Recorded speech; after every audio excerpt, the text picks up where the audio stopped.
back to my channel. My name is Janet and I have lost over 100 pounds following the ketogenic diet. If you're new here, I share lots of things keto. I also dabble into the protein sparing modified fast recipes. I have shared a ton of those recipes kind of towards the end of last year. I actually started a playlist, so if you wanted to go back and check those out, I have a ton of recipes from pies to donuts, a whole bunch of things that I was making last fall, which all were amazing. And recently what I have started is I have started an OMAD challenge, and that's what today's video is about. I also wanted to mention hello, welcome back to my returning subscribers. You guys know I appreciate you so much. Thank you for all of the shares, the likes, the comments that you guys give me. I appreciate them so much. I love communicating with all of my friends down in the comments. So make sure you send me a hello. How are you doing? Let's chit chat in the comments and let's get into this video because I know you guys want to find out the update. All right, what do you guys want first, the good or the bad news? Do you guys remember those sayings? Actually, we still say that. Jimmy and I say that to each other all of the time. And I don't know, whenever I hear that, it's usually, I want to hear the bad news first because, you know, I always want to end off on a good note by hearing good news. So that is what I'm going to start with in today's video, is kind of going to be the bad news. And the bad news is that this OMAD challenge did not perform. I don't know if that's the word that you want to use, but I did not see the outcome that I wanted to see for the month of February. I'll be 100% honest. OMAD is not for me. I rarely do I even do OMAD. It's just kind of by the off chance that I have had an OMAD by mistake for that day, but I decided to challenge myself for the month of February by doing this OMAD challenge, and it wasn't too difficult. The frustrating thing was fitting all of my meals into one big meal, because I usually separate them into having 2 meals per day, and that is what I'm used to. It's not necessarily the fasting part of it that bothers me. It was just having all of your calories in one meal. Now, let's go over the weight when we started. So I have it all logged here. I actually do my weigh-ins on a weekly basis. So when I started on February 1st, I was 156 pounds, 0.4. So not horrible, but still up to where I wanted to be. I usually want to get below 140, and my maintenance balance is kind of my favorite place to be. And this morning on March 1st, I weighed in at 152.4. So, you know, definitely I didn't see, the only part that I seen a big drastic change is in the first week. That was pretty much it. And after that, it just kind of went up and down throughout the week. I ended up with a loss, which I'm really happy about. But I definitely thought for some reason that it would be drastically changed for my weight.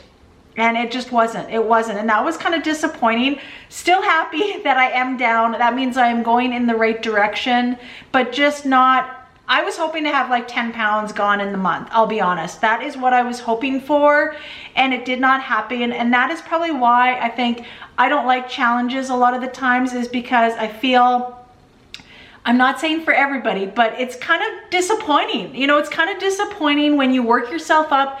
And if you would have seen my motivation and my gung-ho to do this at the beginning of February compared to how I'm feeling today, it's a letdown. It's a letdown. So let's get into the numbers. I did take my measurements. So let's get into the measurement numbers. I need to change my battery first because this one is dying. I'm sorry about that.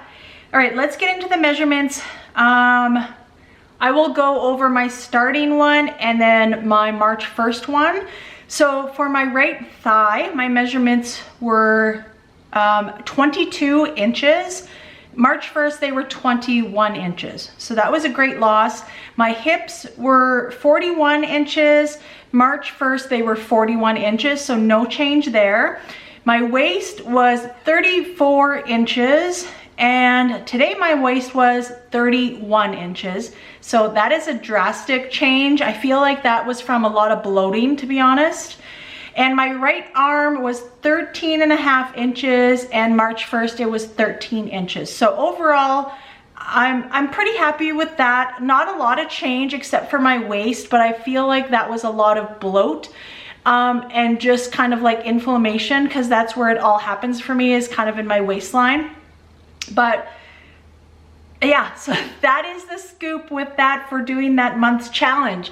Not exactly what the outcome that I wanted, I'll be honest. And you know, it kind of is discouraging. But you know what, it was good for a challenge. It was good to do something different. I thought maybe changing it up in my diet and my routine would actually give me results that I was hoping for as well. But it's all a learning process. We definitely learn along the way. But I wanted to give you that update, and I will be going back to my 2 meals per day. So I have done the meal plan. I have done meal prepping, even if you would have seen in my last video. And you know, I'm ready. I am ready to be going on this journey, and I'm just ready to get back to keto and doing the 2 meals a day. Now, I think my plan going forward, if my keto isn't working for me, because since I am so close, like I'm not close to my goal, but I'm getting closer to my goal. And when this happened last year at this time, I tried numerous things, and you can see my frustration if you go back to watch my videos that I did early of last year. I was in the same boat as I am now. I'm really happy that I have maintained over the course of that year, but I'm still in the same boat. I feel like I'm at a standstill for the last year, and I have not gone anywhere as far as gain or loss. I might even be the same weight. I would have to look back at those videos, but I have a feeling that what I may have to do, and I might go back to the protein sparing modified fast lean days, just a couple days a week. Now, I know a lot of you have mentioned, not a lot of you, some of you have mentioned about increasing my calories and that I'm not getting enough calories. I have done that and it has not worked. I did that over the Christmas period. I kind of stuck to higher calories over the Christmas period. I stayed keto, but I was still on the higher end. Definitely Christmas of 2020, I did that, and it just does not work for me. It does not work for my metabolism, and you know, my age maybe has something to do with it. I'm 45 years old, but higher calories do not work for me. I gain weight. If I were to increase my calories slowly, I would gain weight. I know I would. It's my metabolism. I guarantee you my metabolism is probably damaged from my dieting, but I don't know any other solution other than what I am doing right now. So for me to keep my calories, let's say if I went to a 1600 calorie diet and macros for those calories, I would consistently gain weight on a daily basis having those calories. So I don't know, I'm gonna have to maybe do some more research on that, but I'm trying to just right now find a maintenance balance and, you know, go from there. So I listen and hear and see your comments, but this is just what I'm doing right now and what my choice is to be doing right now, because honestly, I do not want to see any more weight gain on my scale.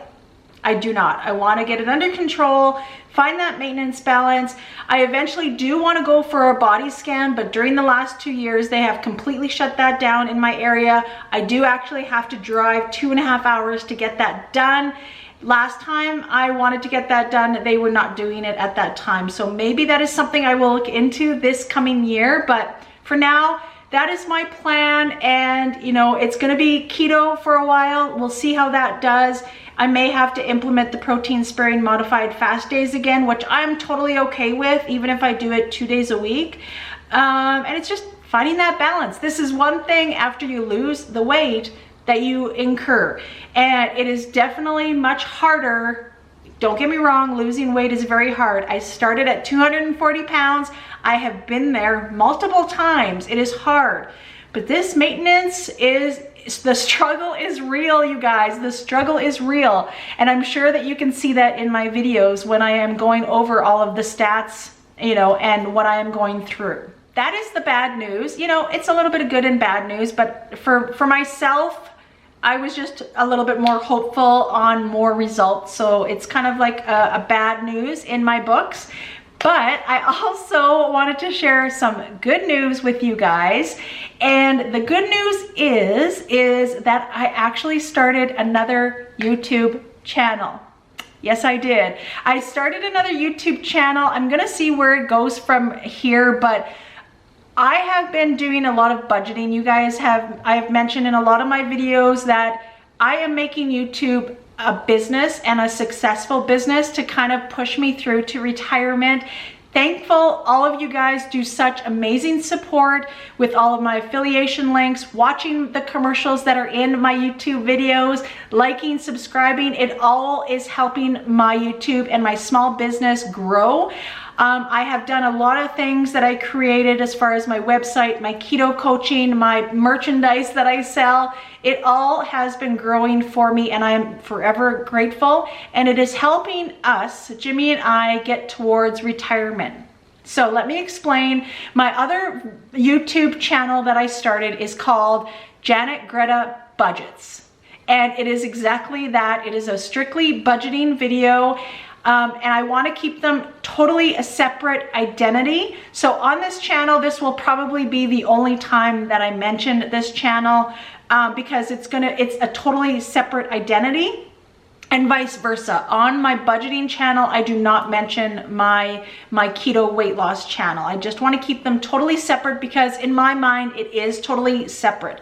But I also wanted to mention this in case you are interested in seeing my finances, my budgeting, how Jimmy and I budget so that we can retire next year. So Jimmy is retiring next year of June of 2023. Regardless, he is 10 years older than me. He is 56. He will be 56 years old, and he desperately needs back surgery. So 2 years ago, before all of this started in the world, he was actually approved for a back surgery. He has already had a back surgery about 14, 15 years ago. But since he was in the Canadian military and he was a tanker, it had played a huge impact on his body. And that is why he needed the back surgery. And, you know, it just kind of gets worse as years go on. And he had gotten everything done and approved through the MRIs, the surgeon, absolutely everything, and was approved then and there to get a back surgery. And then everything happened in the last 2 years, so it had been put off. And now we are at the point where we are getting things prepared for that surgery and for Jimmy's retirement next June of 2023. He will need a major back surgery, which involves taking out the titanium that he has right now in his back, replacing it, and then moving up his spine. And he will be off for a year. He is going to be recovering for a year, and it's going to be very, very intensive. So that is why he has planned on retiring of next June. He is going to get his back surgery, and then he will be 100% completely retired. And I will follow along suit with that because I will need to be a caregiver for Jimmy. And that is why I am building up my business. I am building my business and growing my business so that when we retire, we will still have a little bit of supplement income. We do have other streams of income that come in, which I explain in my budgeting YouTube channel. So that is why I started it. It is helping us to become debt-free and to retire at age 46 and age 56. And I explain how we will be doing that. I also explain all of our incomes, my YouTube income, my affiliate marketing income, my paid product income. I go over all of the income and what I do with all of the money in order for us to become debt-free. So if you are interested in that, I will have my other channel linked in the description. But I know a lot of people on here are on a fixed income, or you know, you're looking, especially right now, I have mentioned that's why I started this keto on a budget series. We are all budgeting. Things are getting more expensive as the weeks, months go on with groceries, gas, living. Everything is going up except our income. You know what? Our income has not gone up through all of the inflation that we see around us, and that is why we decided to start cash budgeting and budgeting the way that we do. So I just wanted to mention that I'm very excited because I love all the things to do with pens, paper, budgeting, money, getting debt free, allocating, and still enjoying life while becoming independent of like financial freedom. That is what we all want in the end. So I just wanted to mention that is the good news. I do have a budgeting YouTube channel. Very, very exciting news. Like I said, I'm not sure where it's gonna go, but I know a lot of you really, really enjoy my budgeting videos, so I did want to mention that on this channel. So that is all the updates that I have for you going forward. And thank you so much for being so supportive with my challenge to do the OMAD. I know there was a few of you that joined in, and thank you so much for joining this challenge with me. I really, really do appreciate it. Let me know in the comments how you did on your challenge. Going forward, I probably won't do any more challenges. It is just not my thing. I've explained in one of my other videos that challenges are not my thing. They have never been my thing, but it definitely was interesting to try out. And going forward, I will be implementing the ketogenic lifestyle once again, back to my 2 meals per day. So make sure you hit that red subscribe button and give this video a like to let me know that you're liking my content. And don't forget to hit that notification bell so YouTube can notify you every time I upload a video. Thanks for watching.